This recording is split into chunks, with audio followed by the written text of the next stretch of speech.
अनिल वर्मा जी दिल्ली से। राधे राधे। राधे राधे महाराज जी। महाराज जी, जीव हत्या पाप है, मांस मदिरा उपयोग करना भी पाप है। महाराज जी, इनका कहना है कि काफी बार ऐसा देखा जाता है कि कुछ देश, कुछ ऐसे पंथ हैं जहाँ जीव हत्या करते हैं, उन्हें पाप लगता है, नहीं लगता है, पर पाप लगता है तो उनकी उन्नति कैसे होती है? क्या सांसारिक उन्नति को तो उन्नति मानते हो क्या? फिर जब दैवी आपदा प्रकट होती है तो सब नाश करती चली जा रही है। आकाश, वायु, अग्नि, जल, पृथ्वी, ये 5 प्रकृति के हैं। पापाचरण करोगे तो लौकिक उन्नति होते हुए भी तुम्हारा सर्वनाश हो जाएगा। कभी पृथ्वी हिल गई, कभी जल अपनी सीमा से ऊपर उठा, कभी वायु झकझोर दिया, कभी आग लग गई, कभी आकाश से ओले बिजली की, सर्वनाश हो जाएगा। लौकिक उन्नति ये कोई उन्नति नहीं है। आध्यात्मिक उन्नति उन्नति है। आध्यात्मिक उन्नति, आध्यात्मिक स्थिति, आध्यात्मिक भावना ही भावना है, उसमें न जाए। धन्य है भारत देश, एक बार पानी ग्रहण किया तो जीवन भर निर्वाह किया, जिसको स्वीकार किया आजीवन निर्वाह किया। यहाँ सती होते हैं, यहाँ यति होते हैं, ये धर्म क्षेत्र है, तो उन्नति उन्नति होती क्या? क्या उन्नति है? क्या उन्नति? विलासिता, भोग के मरो नरक जाओ, विलासिता ही तो है, और कौन सी उन्नति है? बौद्धिक जब विकास होता है तब भारतीय ब्रह्म ऋषि की चरण धूलि माथे पे लगाना होता है, और किसी न किसी भारतीय महापुरुष के चरणों का आश्रय लेना होता है। नहीं, नरक स्वर्ग के आगे कोई चर्चा नहीं कहीं भी। अगर जीवन मुक्तता, प्रेम, ज्ञान, योग, ये सब भारत में है, तो विदेश की तुलना थोड़ी हम अपने भारत से कर सकते हैं। हमारा भारत धार्मिक देश है, शांत देश है, शांति प्रिय है और धर्ममय है, तो हम अपने देश की तुलना में किसी को नहीं रखते हैं। इसलिए नहीं कि हम भारतवासी, वैसे भी प्रमाण दे सकते हैं आपको। यहाँ जो ब्रह्म ऋषि हैं, यहाँ जो पातिव्रत धर्म है, यहाँ जो भ्रातृभाव है, वो आपको कहीं नहीं मिलेगा। ये थोड़ा विदेशी कल्चर यहाँ आ गया है, इसलिए गंदगी फैलने लगी है। Boyfriend, girlfriend, live in relation, ये सब विदेशी है, ये अपना नहीं है। हमारा देश ऐसा है कि एक बार स्वीकार कर लिया तो आजीवन निर्वाह किया। ये डिवोर्स तो हमने कभी सुना ही नहीं था, ये तो आप चला है। नहीं, गांव में कौन डिवोर्स चला है? चाहे जैसी पत्नी हो, चाहे जैसा पति हो, ब्याह हो गया, अब निर्वाह करना है, और दोनों बड़े प्रेम से, संतानें बढ़िया पवित्र बुद्धि वाली उत्पन्न होती थी। अब तो क्या हो रहा है, देख रहे हो आप, ये विदेशी का तो है देन। यहाँ की पहनावा ओढ़ावा कैसा सात्विक है, और बाहरी सब बच्चे पहनने लगे, विदेश का अनुकरण करने लगे, बोले वो बहुत उन्नति। क्या उन्नति है? किस विषय को उन्नति मानते हैं? जनेन्द्रिय और रसेंद्रिय के भोगों को उन्नति मानते हैं क्या? ये तो पशु पक्षियों में भी पाया गया। उन्नति है बौद्धिक स्तर की उन्नति होना, संयम आ जाना, इंद्रियों का व्यभिचार में उतर जाना उन्नति नहीं है। मन का भोगों में फैल जाना, ये उन्नति तुम्हें दिखाई दे रही।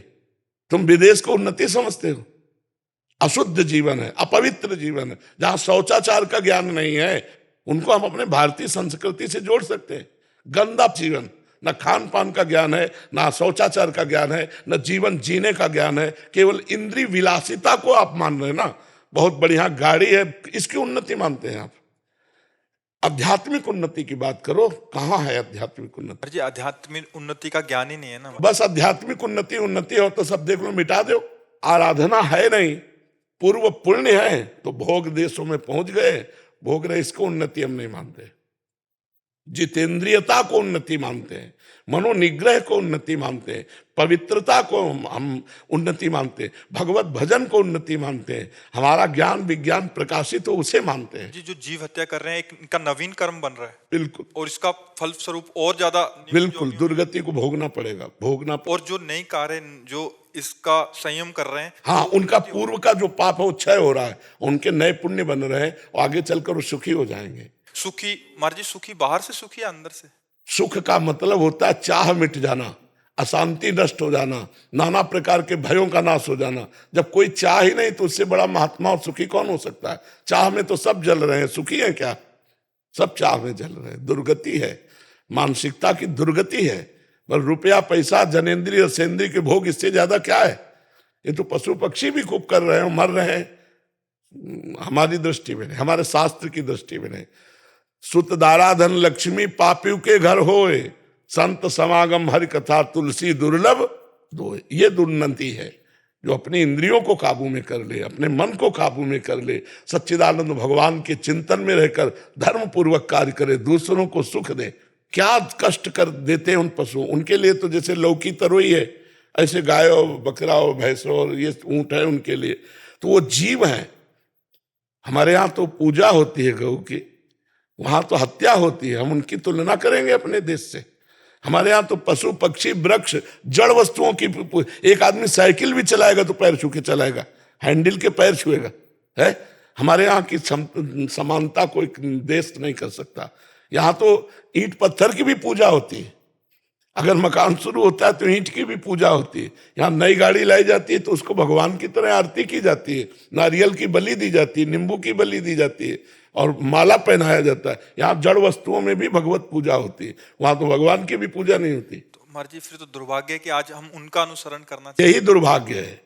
हमारा देश ऐसा नहीं है। ये भारत शास्त्रों में लिखा महान देश है, पवित्र देश है, जहाँ की नदियों में इतनी पावनता है कि भगवत प्राप्ति करा दे। गंगा जी, यमुना जी, नर्मदा जी, सरस्वती जी, अयोध्या में सरयू जी, ये बड़ी बड़ी गोमती जी, बड़ी बड़ी यमुना आदि नदियाँ सामर्थ्य रखती हैं भगवत प्राप्ति कराने की। यहाँ की तो नदियों में भगवत प्राप्ति कराने की सामर्थ्य है, यहाँ के वृक्षों में भगवत प्राप्ति कराने की सामर्थ्य है।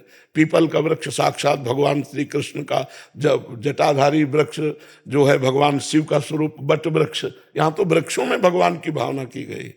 इस पवित्र देश की समानता नहीं। ये आज अपवित्रता आ रही बाहर से। आज व्यभिचार परायण लोग क्या जानेंगे इस बात को कि पवित्रता क्या होती है। आज के बच्चे जो व्यभिचार परायण हो रहे हैं वो इन बातों को क्या जानेंगे। उनको लग रहा है मनोरंजन है तो कर लो मनोरंजन, 4 दिन बाद डिप्रेशन में पहुंच जाओगे। तो हम इस बात की मान्यता नहीं मानते कि बाहरी उन्नति उन्नति होती है। उन्नति वास्तविक होती है आध्यात्मिक उन्नति। क्यों जी?